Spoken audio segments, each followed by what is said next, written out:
ዘመን ያለፈበት ጥያቄያችን እግዚአብሔር መልስላችሁ። እሺ ምን እንዳገኘሁኝ አስታውሰዋለሁ ሸክሜን እንደጣልኩኝ። ውድ ተከታታዮቻችን እንዲሁም የቻናላችን ቤተሰቦች በቅድሚያ ተመስገን እያላችሁ ኮሜንት ላይ በመጻፍ ፈጣሪን በእነዚህ ጥንዶች ላይ በሰራው ሥራ እንድታመሰግኑ እንጠይቃለን። በእናንተም ቤት ውስጥ እንዲህ አይነት ታላቅ ደስታና በረከት ይግባ። አሁን የምንነግራችሁ ታሪክ እጅግ አስገራሚ የፈጣሪና የፍቅር ሥራ የታየበት የአርቲስት ገሊላ ርዕሶምና የዮናስ ሞባይል ባለቤት የአቶ ዮናስ የ11 ዓመታት የልጅ ጥበቃና የፈጣሪን ፍቅር የተመለከትንበትን ታሪክ ነው። አስታውሰዋለሁ ሸክሜን እንደጣልኩኝ የለመንኩሽ ሁሉ መቼ ከቶ ቀረ ሰይጣን ተመለሰ ያከረከረ። ከ11 ዓመታት በኋላ የመጣው ይህ ታላቅ ብርሃን ለሁሉም ትዕግስት ላደረጉ ሰዎች ተስፋ ነው። እኔን ሙሉ ሲያደረገኝ፣ እኔን እናት ያደረገኝ፣ እኔን ማርያም ትማርሽ ለመባል ያበቃኝ እግዚአብሔር የድንግል ማርያም ልጅ መድኃኔዓለም ክብሩን ይውሰድ አለች አርቲስት ገሊላ። ለጎዶሎ መልስ እንደሚገኝ ምስክር ነኝ። 11 ዓመት ነው ያልወለድኩት። እግዚአብሔር ግን አልዘገየም፣ አልተሳሳተም። ተስፋ አትቁረጡ። የትዕግስት ፍሬው ጣፋጭ ነው። በሕይወት ወሳኙና ዋናው ነገር ተስፋ ለመቁረጥ ነው። ነገሮች ሁሉ አልሳካ ሲሉን ብንረጋጋ፣ ባንረበሽ፣ ሁልጊዜ ለሚኖረን ነገር አመስጋኝ ብንሆን ይህንን ጥንዶቹ ላይ የተመለከትነው በተግባር ያየነው ይህንኑ ነው። ተወዳጁ አርቲስት ገሊላና ባለቤቷ የዮናስ ሞባይል ባለቤት አቶ ዮናስ የ11 ዓመታት ጸሎታቸው፣ ትዕግስታቸው ውጤት የሆነውና ደስታቸውን ሁሉ እያጣጣሙበት የሚገኙት ይህ ልጅ ነው። ደስታ የገባው ልጅ በመውለድ ብቻ ደግሞ አይደለም።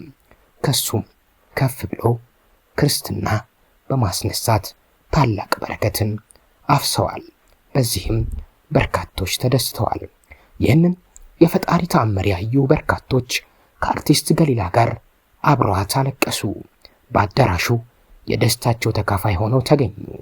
እንዲሁም በዚህ ስፍራ የተገኙ ሰዎች ሁሉ ከነጓደኞቻቸው ጭምር እንባቸውን መቆጣጠር አቅቷቸው በአይናቸው እንባ ዱብ ዱብ ሲል ታየ። ይህንን ቪዲዮን የተመለከቱ ሰዎችም ከገሊላ ጋር እኩል አብረው ስሜቷን ስሜታቸው አድርገው ደስታዋን ደስታቸው አድርገው አብረው አለቀሱ፣ እንባቸውን አፈሰሱ። ሊያውም ለሴት ልጅ 11 ዓመታት በትዳር ቆይታ ልጅ አለመውለድ ምን ያህል ከባድ እንደሆነ ይህንን እየተመለከታችሁ ያላችሁ ሴቶች ይገባችኋል። ሲያዩት ከንፈራቸውን መጣው የሚያዝኑላት ይቺማ አትወልድም እያሉ አንገታቸውን ደፍተው የሚያልፉ ሰዎች ዛሬ ደስታዋን ተመለከቱ። ፈጣሪ በተጠቋቆሙብን ላይ ይፈርድልናልና በፈጣሪ ያላትን እምነት አዩ። አርቲስት ገሊላ ከዚህ ሁሉ ነገር በኋላ እንዲህ አለች። እኔ ለጎዶሎ መልስ እንደሚገኝ ምስክር ነኝ። ይህንን በደስታ እያነባች ነው ያለችው። ይህ ትልቅ ንግግር ነው። እኔ ለጎዶሎ መልስ እንደሚገኝ ምስክር ነኝ። ከ11 ዓመታት የትዳር ቆይታ በኋላ ልጅ ወለደችውና ልጇን ክርስትና ያስነሳችው አርቲስት ገሊላ ወይም በቤቶች ድራማ ስሟ ማፊ ናት።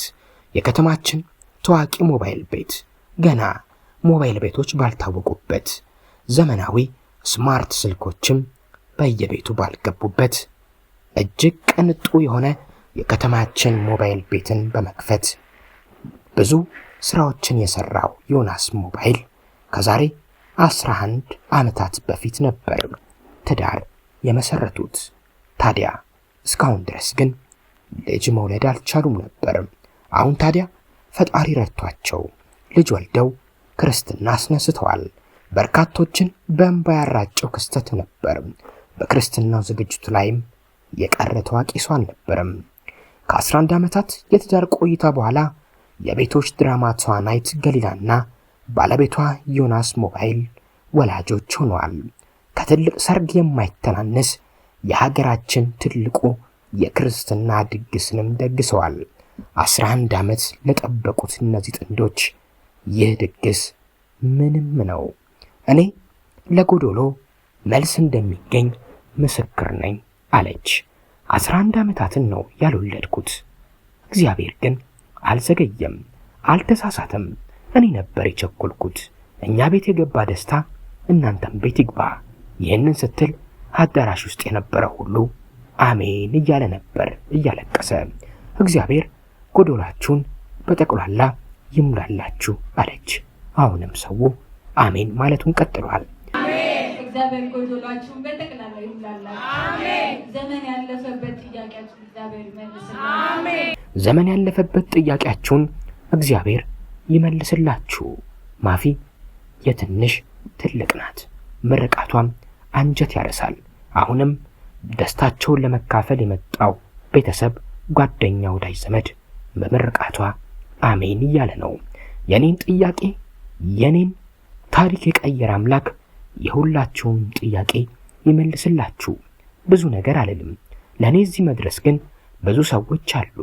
ከሁሉም በላይ ግን እኔን ሙሉ ሰው ያደረገኝ፣ እኔን እናት ያደረገኝ፣ እኔን ማርያም ትማርሽ ለመባል ያበቃኝ እግዚአብሔር የድንግል ማርያም ልጅ መድኃኔ ዓለም ክብሩን ሁሉ ይውሰድ አለች። አሁንም አሜን ቀጥሏል።